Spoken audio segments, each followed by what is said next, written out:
Кыргызстан быйыл 12 жылдык билим берүү системасына өтөт. Кантип десеңиз, экранга жакын келиңиз.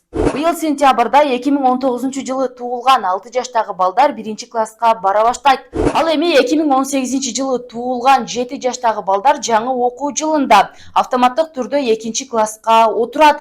Мындан сырткары азыркы учурда 3-класста окуп жаткан балдар 5-класска, ал эми 6-класста окугандар 8-класска отурат. Жаңы окуу жылында 1 класска секирик жасалат. 12 жылдык окуу программасынын алкагында 1 жылга көп окуп калабызбы дегендерге жок, андай эмес. Нулевойдогулар 1-класс деп гана аталып, 1 жылга гана секирик жасалат. Дүйнө жүзүндө 150 өлкө 12 жылдык билим берүү системасын колдонот. Ага ылайык Кыргызстан да дүйнөлүк стандартка ылайык иш алып барууда.